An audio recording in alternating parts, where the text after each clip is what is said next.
नमस्कार दोस्तों, मैं दिव्यांश आप सभी का स्वागत करता हूं आपके अपने चैनल दिव्यांश पाठशाला में। उम्मीद करता हूं कि आप सभी लोग सकुशल होंगे।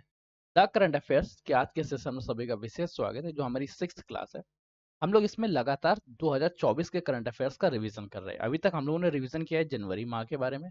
आज हम लोग चर्चा कर रहे हैं फरवरी मंथ के बारे में। फरवरी मंथ की आज की क्लास होगी 21 फरवरी से लेकर 29 फरवरी तक। करंट अफेयर्स के जितने भी महत्वपूर्ण या अति महत्वपूर्ण क्वेश्चंस बनते हैं, उन सभी को आपके एग्जाम्स में आपकी इस क्लास में कवर किया जाएगा। क्लास के मुख्य की पॉइंट्स कौन है? Detail analysis classes, PDF notes आप लोगों को, और साथ में मिलेगा डेली क्विज। अभी डेली क्विज, पीडीएफ नोट्स और डिटेल एनालिसिस को देने के लिए आपको करना क्या होगा? सेशन को लाइक करना होगा, दोस्तों का शेयर करना पड़ेगा। चैनल को सब्सक्राइब नहीं किया तो सब्सक्राइब बटन पे क्लिक कर दीजिएगा और अपना एक सुंदर सा कमेंट करके बताइएगा कि आपका क्या नाम है या आपको ये क्लास कैसी लग रही। तो चलिए क्लास को स्टार्ट करते हैं। सबसे पहला क्वेश्चन हमारे सामने आता है, भारत की सबसे लंबी रेल सुरंग के संदर्भ में निम्नलिखित कथनों पर विचार कीजिए। अब आपसे विचार करने के लिए जब भी गए तो ये ध्यान रखिएगा, एग्जामिनर्स ये चाहता है कि आपको करंट अफेयर्स के इस टॉपिक के बारे में कंप्लीट नॉलेज होना चाहिए। अगर आपको कंप्लीट नॉलेज होगी तो कोई भी क्वेश्चन गलत नहीं होगा। पहला क्वेश्चन क्या है? भारत की सबसे लंबी सुरंग का नाम T50 है। बात सही है, एकदम हम सत्य बात मान लेंगे इसको। दूसरी लंब क्या है? भारत की सबसे लंबी रेल सुरंग 12.77 किलोमीटर लंबी है। ये भी बात सही है। तीसरी बात को जानने से पहले हम लोग सबसे पहले इसके बारे में कुछ की फैक्टर्स जान लेते हैं। सबसे पहले क्या है? इस योजना का प्रारंभ हुआ था सन 2010 से। लगभग 14 वर्षों का वर्ष लगा है। जैसे जी को 14 साल का वनवास हुआ था, उसी तरह से इस योजना को 14 वर्ष पूर्ण होने के बाद सन 2024 में ये योजना पास होती है। इसके तहत किया क्या गया है? जम्मू कश्मीर में उधमपुर से श्रीनगर, उधमपुर से श्रीनगर और श्रीनगर से 12, दिखाई दे रहा? उधमपुर से श्रीनगर और श्रीनगर से स्टार्ट होकर बारामूला, इस क्षेत्र को ट्रेन द्वारा जोड़ा गया है। और इसके दौरान कई ट्रेनों में सुरंग बनानी पड़ी है। और इन्हीं सुरंग के दौरान एक सुरंग बनी जिसको जानते हैं हम लोग T50 के नाम से, जिसकी लंबाई है 12.77 किलोमीटर। तो ये भारत की सबसे लंबी रेल सुरंग हो गई, 12.77 किलोमीटर की। और ये स्थित कहाँ है? ये स्थित है जम्मू राज्य में। भारत की सबसे लंबी सुरंग अरुणाचल प्रदेश के खारीखुंड रेलखंड का एक हिस्सा है। तो बात गलत है, ये जम्बू रेलवे का एक हिस्सा है या जम्बू रेलखंड का एक भाग है। स्थित कहाँ है? जम्मू में। अब हम लोग ऑप्शन देखते हैं। हमारा ऑप्शन ए सही है, ऑप्शन बी सही है। तो ए और बी या एक और दो जिस ऑप्शन में लिखा गया केवल वही सही होंगे, बाकी सारे ऑप्शंस गलत होंगे। ठीक? अगला क्वेश्चन को देखते हैं। नेक्स्ट क्वेश्चन क्या है? नेक्स्ट क्वेश्चन है हमारे पास, हमसे पूछ रहा है, Cantor giant soft shell turtle की पहली ब्रीडिंग आबादी की खोज किस राज्य में की गई है? अब जब आपसे इस तरह का क्वेश्चन पूछा गया तो एग्जामिनर क्या जानना चाहता है? एग्जामिनर का क्या मन आया होगा कि वो ऐसा कर रहा होगा? देखो, मैं आपको एक बात बताता हूँ, इस क्वेश्चन के लिए सबसे अच्छे अच्छे की फैक्टर्स क्या है जो आपको याद रखने हैं। सबसे पहले क्या है? Soft shell turtle. Soft shell turtle है क्या? ये विलुप्त प्राय हो चुके हैं। ये हो क्या चुके हैं? विलुप्त प्राय। वैसे इनकी जो कैटेगरी रखी गई है वो संकटाग्रस्त रखी गई है। इनका जो जीवन है बहुत ज्यादा संकटग्रस्त हो चुका है।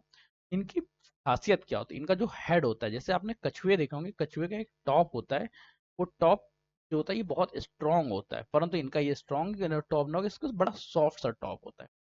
अब सॉफ्ट टॉप टॉप वाले कछुओं की संग जो प्रजाति थी वो बड़ी कम थी। और अभी हाल ही में केरल राज्य में इसकी ब्रीडिंग की खोज की गई। ब्रीडिंग की खोज कहाँ की गई? केरल राज्य में। ठीक, कंफर्म हो गया। ये पाए कहाँ जाते हैं? ध्यान रखिए कि ये मीठे जल में पाए जाते हैं। जब कभी आपसे इनका निवास स्थान पूछ लिया जाए तो खारा जल ना लगा के आप लोग मीठा जल लगाइएगा। अगले क्वेश्चन के बारे में देखते हैं। नेक्स्ट क्वेश्चन क्या? नेक्स्ट पूछ रहा है, दांड पट्टा या गॉन्डलेट तलवार को किस राज्य का राजकीय हथियार या स्टेट वेपन घोषित किया गया है? जब आपसे हथियारों के बारे में ही बात कर ले तो तुरंत याद रखिए महाराष्ट्र की क्या हथियारों की बात थी। उससे अच्छे कोई हथियार हैं? याद करने का तरीका है, इस तरह से मत याद रखना, ठीक है? वरना फिर कृपाल को भी जाके आप लोग महाराष्ट्र में लगा दीजिएगा, वो कहीं और की है। अब दंड पाठ एवं घोटुंड है क्या? इसमें एक हाथ पूरा पूरा जाने की जगह होती है और हाथ के आगे तलवार निकली होती है। देखने की इच्छा है तो एक बार इमेज भी देख लीजिए। इसकी इमेज मैंने लगवाई है इस तरह से। यहाँ पे आप कंप्लीट हाथ रख सकते थे, ये आपका बाजूबंद हो जाए, यहाँ पे तलवार आपकी चलती रहती थी ताकि आपका ये पूरा पूरा सिरा भी सेफ हो जाए। है कहाँ पे, ये है महाराष्ट्र की राज्य, तो आपको कंफर्म होगा। इसके साथ एक क्वेश्चन और याद रखिएगा महाराष्ट्र के बारे में। जो आप महाराष्ट्र के बारे में चर्चा करेंगे तो इसके नेक्स्ट क्वेश्चन क्या था, याद है आपको, रैसना डायलॉग, ठीक है। महाराष्ट्र कंफर्म हो गया। महाराष्ट्र के बारे में जब देख रहे हैं तो महाराष्ट्र की 2-3 पॉइंट्स बहुत अच्छे होते हैं जो आपको याद रखने चाहिए। जैसे महाराष्ट्र का लोकसभा में कितनी सीटें हैं, महाराष्ट्र की लोकसभा में 48 सीटें हैं। राज्यसभा में कितनी सीटें हैं, 19 सीटें हैं। और विधानसभा में कितनी सीटें, विधानसभा में इसकी 288 सीटें हैं। और यहाँ के सीएम या मुख्यमंत्री जी का क्या नाम है, एकनाथ शिंदे। और यहाँ के जो गवर्नर है उसका रमेश बैस नाम है। तो याद रखिएगा जब कभी भी आपसे किसी स्टेट के बारे में पूछ ले तो स्टेट से आपको इस तरह के क्वेश्चंस को हमेशा ध्यान रखना है कि ऐसे क्वेश्चंस आपकी नजरों से बाहर ना जाए, कि जहाँ पे आप लोगों को स्टेट्स के बारे में बताना हो, राज्य के बारे में बताना हो, साथ में इन सभी के बारे में कार्यक्रम बताने हो। अगर आप बता लेते हैं फिर ठीक, नहीं बताते तो चलिए अब नेक्स्ट क्लास के बारे में स्टार्ट करते हैं। नेक्स्ट क्वेश्चन हम लोग देखते हैं, अगला क्वेश्चन क्या पूछा गया।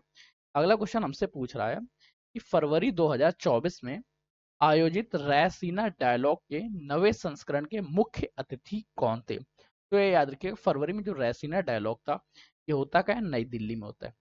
स्थान याद रखिएगा, स्थान क्या है, दिल्ली। अब दिल्ली स्थान में जब ये नवा संस्करण होता है तो इसके मुख्य अतिथि बुलाए गए थे। तो इसके जो मुख्य अतिथि वो ग्रीस के प्रधानमंत्री, इसके मुख्य अतिथि ग्रीस के प्रधानमंत्री का नाम क्या है, इनका नाम है किरियाकोस मित्सोवाकिया। नहीं याद हो रहा तो याद रखिए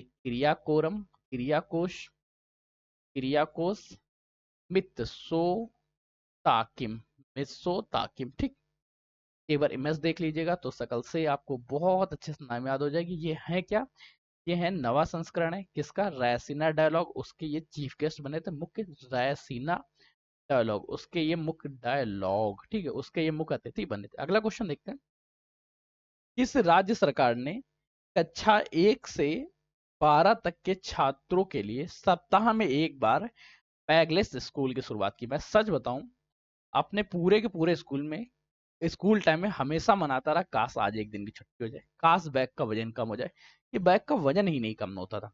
अब इस बैग के वजन को कम करने के लिए क्लास 1 से लेकर 12 तक के सभी छात्रों के लिए सप्ताह में एक सप्ताह का कोई एक सप्ताह में एक दिन ऐसा निकाला जाएगा जिस दिन आपको बैग लेके स्कूल नहीं जाना होगा।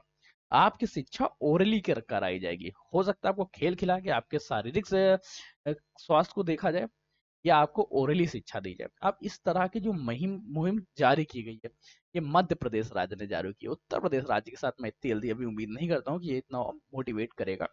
ये है कहाँ, मध्य प्रदेश राज्य की है।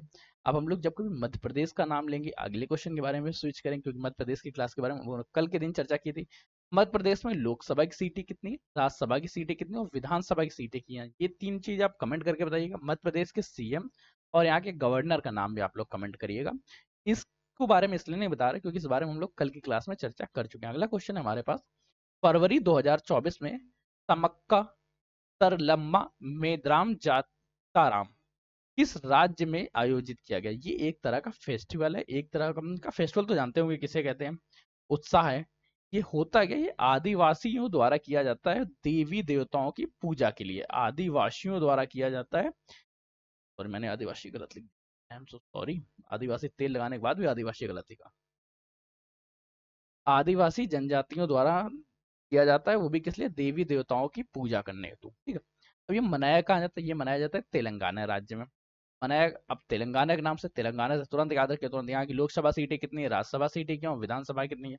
लोकसभा में से 17 सीटें हैं, राज्यसभा में बिल्कुल नहीं बताऊंगा, और विधानसभा तो पूछ भी मत लेना गलती से, ये तो आप लोगों को देख के ही कवर करना पड़ेगा। अगर हाँ सेशन अच्छा लग रहा है, जानकारी अच्छी लग रही, तो उम्मीद है कि आप लोगों ने लाइक करके दोस्तों शेयर तो कर ही दिया होगा। नहीं किया अभी तक तो कर देना।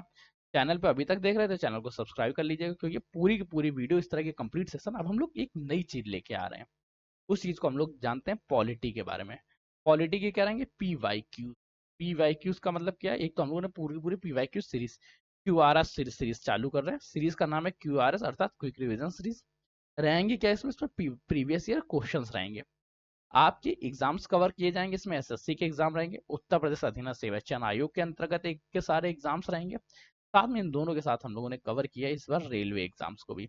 इनके जितने भी क्वेश्चन आए वो पॉलिटी के क्यूआरएस सीरीज में देखने को मिलेंगे। तो चलिए अगले क्वेश्चन के बारे में स्विच करते हैं। अगला क्वेश्चन क्या है, त्रिपक्षीय अभ्यास दोस्ती 16 में इन 3 देशों ने भाग लिया। दोस्ती 16 है क्या, एक्सरसाइज हुई कहाँ, सबसे पहले ये देखिए, ये एक एक्सरसाइज है जो मालदीव में हुई। मालदीव में 3 देशों ने भाग लिया, इसके साथ एक ऐसा देश था जो पर्यवेक्षक के रूप में था, जिसका काम भाग लेना नहीं केवल देखना देखना था। उस देश का नाम याद रखिए, क्या इस देश का नाम था बांग्लादेश। बांग्लादेश किस रूप में है? बांग्लादेश से पर्यवेक्षक के रूप में है। अब इन 3 देशों के नाम याद रखिए, कौन कौन से थे? एक भारत, मालदीव और श्रीनगर। मालदीव और श्रीलंका, श्रीनगर नहीं श्रीलंका। अब ये 3 ऑप्शंस किसी में दिए गए हैं क्या? हमें लग रहा है ऑप्शन सी में दिए गए हैं, तो सी नंबर तो सही हो जाएगा। भारत, मालदीव और श्रीलंका, और इसके साथ यहाँ का जो पर्यवेक्षक देश है वो भी सही हो जाएगा। जब आपके इतने सारे क्वेश्चन सही हो रहे हैं तो चलिए अब हम लोग अगला क्वेश्चन के बारे में स्विच करते हैं। अगला क्वेश्चन क्या है उसको देखते हैं। अगला क्वेश्चन हमारे समक्ष आता है, किस केंद्रीय मंत्रालय ने नेविगेट भारत पोर्टल लॉन्च किया? अब ये नेविगेट है क्या, पहले ये देखिए। नेविगेट पोर्टल था क्या? नेविगेट जो पोर्टल था इसका कार्य था सरकारी योजनाओं के बारे में, जैसे हम लोग फेसबुक वगैरह यूज करते हैं, कुछ उसी तरह से ये व्हाट्सएप की तरह सरकारी योजनाएं हों, कोई अभियान हो, कोई भी पहल हो, कोई भी अभियान हो, कोई भी पहल हो, उन सभी की वीडियोस को, उन सभी की न्यूजेस को शेयर करना और डाउनलोड करना, ये इनका मुख्य कार्य था। नेविगेट पोर्टल याद हो गया है क्या? नेविगेट ऐप याद हो गया क्या है? अब ये नेविगेट जो पोर्टल है ये जारी किसके द्वारा किया? सूचना एवं प्रसारण मंत्रालय द्वारा जारी किया गया।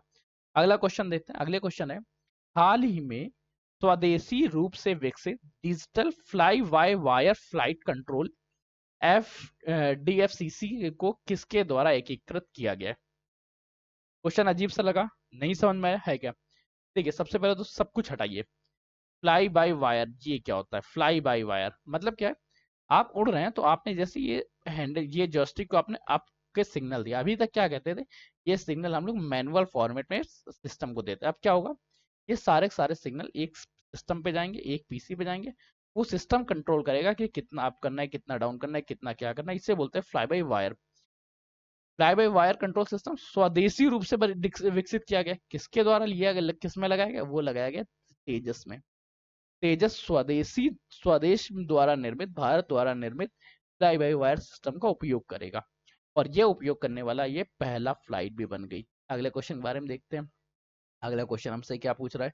अगला क्वेश्चन पूछ रहा है, भारत की सबसे बड़ी रक्षा उपकरण प्रदर्शनी डिफेंस एक्सपो 2024 किस शहर के निकट आयोजित की गई? जब कभी आयोजित के बारे में चर्चा कर ले, 2024 की डिफेंस एक्सपो, तो याद रखिएगा पुणे राज्य को, पुणे को बिल्कुल मत भूलिएगा। अगला क्वेश्चन देखते हैं। अगला क्वेश्चन है, हाल ही में भारत की सबसे बड़ी battery energy store system BESS कहाँ चालू किया गया? अब ये है कितने वाट की? ये याद रखिए, ये जो बैटरी स्टोरेज सिस्टम, ये 7 गीगावाट है। ठीक है, 7 गीगावाट है। अब ये है किसका? तो ये गुड लाइफ द्वारा ये स्टार्ट की गई है। ठीक, चालू किसके द्वारा की गई? गुड लाइफ द्वारा। है कि आज क्षमता 7 किलोवाट, राजा नंदगांव क्षेत्र। अगले क्वेश्चन के बारे में स्विच करते हैं। तीनों पॉइंट्स याद रखिए, तीनों में से एक भी भूल गए तो सोच लेना, बहुत गंदा होगा आपके साथ। इस क्वेश्चन की वजह से नहीं गंदा होगा, गंदा ही होगा, पेट खराब हो जाएगा। अगला क्वेश्चन हमारे पास, WTO वर्ल्ड ट्रेड ऑर्गेनाइजेशन का 13वां मंत्री स्तरीय सम्मेलन MC13 कहाँ आयोजित किया गया? देखिए अब मैं इसका जो मंत्री स्तरीय सम्मेलन है वो आपको बता देते हैं, अबू धाबी में। यहाँ पे सबसे ज्यादा इंपॉर्टेंट हो जाता है World Trade Organization. World Trade Organization करता क्या? विश्व स्तर पे, अंतरराष्ट्रीय स्तर पे विश्व व्यापार को बढ़ावा देता है कि आप किस तरह से व्यापार कर सकते हैं। ये व्यापार ट्रस्टवर्दी होना चाहिए और दोनों देशों के समानुकूल होना चाहिए। इसका गठन कब होता है? 1 जनवरी सन 1995 के। सन 1995 बस हमसे थोड़ा ही बड़ा था। और इसके जो हेडक्वार्टर के बारे में चर्चा करें, इसका हेडक्वार्टर जिनेवा स्विट्जरलैंड में, जिनेवा स्विट्जरलैंड में। ये पॉइंट्स और याद रखिएगा। अगले क्वेश्चन में हम लोग तुरंत स्विच कर जाते हैं। अगला क्वेश्चन हमसे पूछ रहा है, भारत के पहले सेफ्टी टैंक या मैनहोल रोबोट, सफाई रोबोट का क्या नाम है? इसका नाम याद रखिएगा, इसका नाम होमोसेप एटम है। होमोसेप एटम करता क्या है? मैनहोल्स की सफाई का कार्य करता है। और ये मैनहोल की सफाई करेगा क्या? बिना किसी इंसानों के। जहां पर अभी लोग पहुंच के काम कर रहे थे, वहां पे खुद जाके लोग अपने जीवन को संकट में डाल रहे थे, तो लोगों के इस संकट को दूर करके अकेला जाता है। अभी है कहाँ पे? ये कुल 16 शहरों में विकसित हुआ है। अभी अभी है कहाँ का? ये 16 शहरों में है। अब हम लोग अगला क्वेश्चन, ये इस तरह की इमेज याद रखिए। इसके क्वेश्चन तो मेरे ख्याल से कंप्लीट हो चुके हैं। अब बात करते हैं पॉलिटी के बारे में। अभी आज के सेशन से आपके स्टार्ट हो जाएगी polity QRS, quick revision series है। इसमें टोटल 1000 क्वेश्चंस आपके कवर कराए जाएंगे। अगर आप इससे नहीं जुड़ते हैं तो आप लोगों के लिए बड़ा खतरनाक हो सकता है, क्योंकि 1000 वो क्वेश्चंस होंगे जो पीवाईक्यूज होंगे, अर्थात प्रीवियस ईयर क्वेश्चंस होंगे। चलिए आज के सेशन को यहीं पर समाप्त करते हैं। सेशन अच्छा लगा तो लाइक कर, दोस्तों शेयर कर दीजिएगा। चैनल पर नए आए थे, चैनल को सब्सक्राइब नहीं के लिए सब्सक्राइब कर लीजिएगा। पढ़ाई और मुस्कुराहट दोनों करते रहिएगा, पढ़ाई के साथ साथ मुस्कुराहट भी जरूरी है, क्योंकि स्टडी और स्माइल दोनों एक साथ अच्छी लगती है, अकेले में दोनों ही अधूरे हैं। धन्यवाद दोस्तों, आज के सेशन यहीं रख रहे हैं। तब तक कीप स्टडिंग कीप स्माइलिंग, पढ़ते रहिए और मुस्कुराते रहिए। धन्यवाद दोस्तों।